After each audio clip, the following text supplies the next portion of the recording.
Hello, welcome back to Windows Phone Source video tutorials.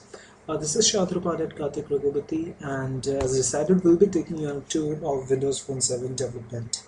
Now, last time we had maintained a text box and text block where we had shown you data binding. Whatever we had modified in this text box used to change over here in text block. So today we'll see how to work with numbers. So first of all, I'll remove the two things. I'll select them and hit delete on my keyboard. We'll make a fresh start. So for the starters, I'll take two text boxes and a text block.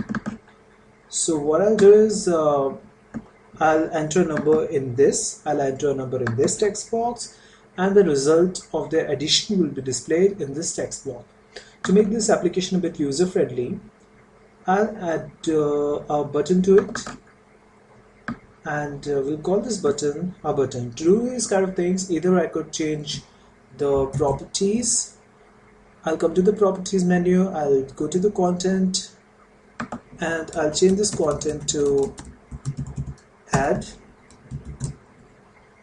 And similarly over here in the text boxes, instead of having text box, I'll keep the default text value as null. So even though I can do it over here in the properties, another way to do it is go to the XAML and we'll choose it over here. So text box is selected, height 72, horizontal, next. Finally, I have text is equal to text box. So I'll change this value to null. Similarly, this is the next text box. I'll change these values to null. So when I come back and I go to the the visual appearance, you would see that I have nothing written over here. So I'll get two empty text boxes, even though this is not a very good user interface, because I should say that enter number 1, enter number 2 over here, but we'll do that later. So for next step, double click on this add button or right click and view code. So this is the code which we had to write, and I'll come back to the XAML, and this time I'll double click on the add. So I have a new function generated called private void button 1 underscore click. This is an event handler. Last time we had discussed what is an event.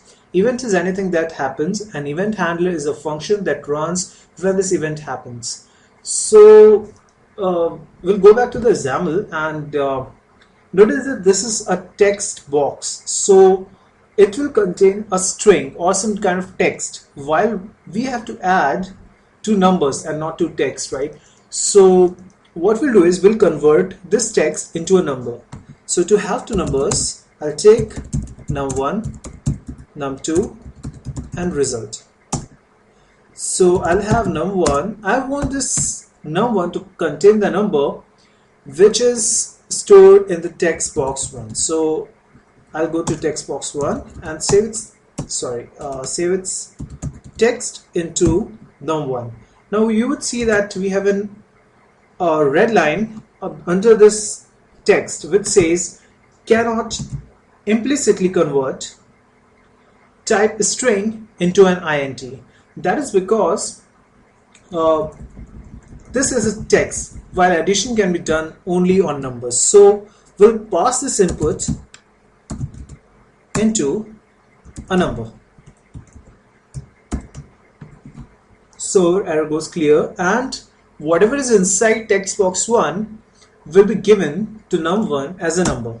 Similarly, we'll have num2 equals to int dot pass of text box 2 dot text. Next thing what we are going to do is we are going to calculate the sum. So result is equal to num1 plus num2.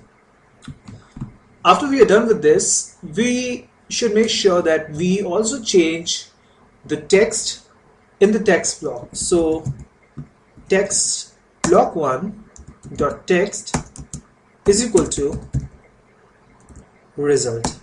But just like we cannot directly have the text as a number, we also cannot have directly the number as the text.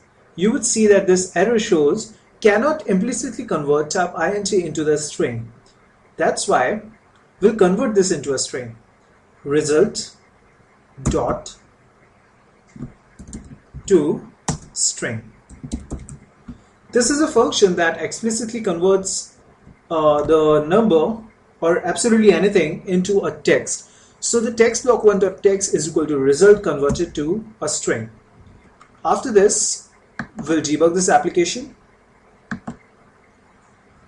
and let's see what we get.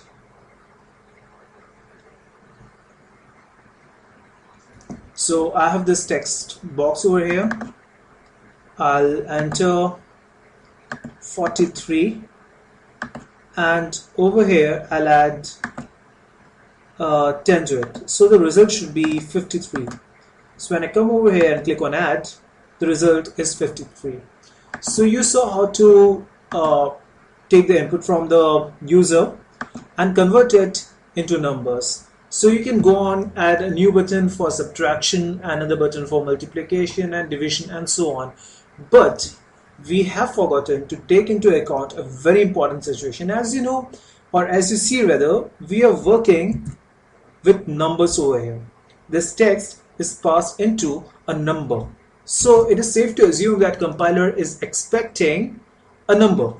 What if we don't actually enter a number over here?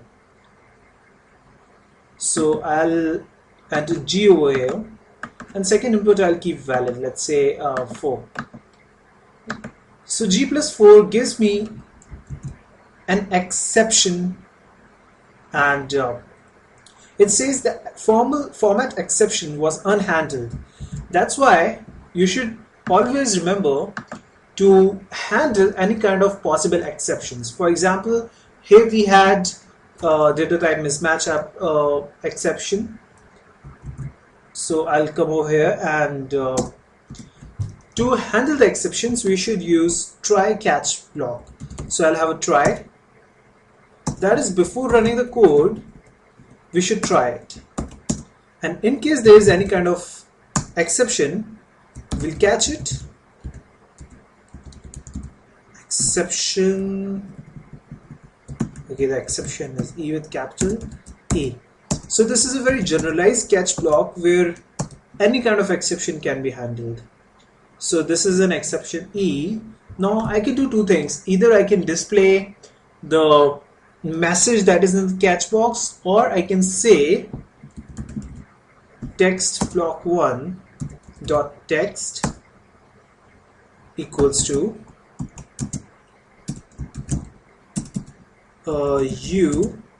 okay, we'll keep something better, enter numbers only, and this should work out right. You would see that we haven't used E anywhere inside this block.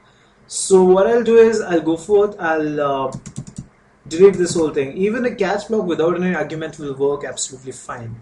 So we'll come back, we'll debug this application.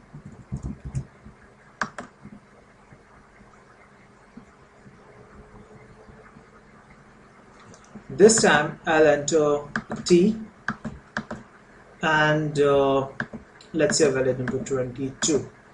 I'll add them and it gives me an error that enter numbers only. So my exception was handled. Now you have seen how to work with numbers, you have seen how to handle exceptions. Go for try this for multiplication, division and subtraction. Just to give you a hint, when you do division you'll have to handle a divide by 0 exception. Do that, we'll catch up for more in the next video. Till then, goodbye, take care. This is the video made by Shantanu Pandey for Windows Phone Source, Windows Phone 7 development tutorials. Take care, bye bye.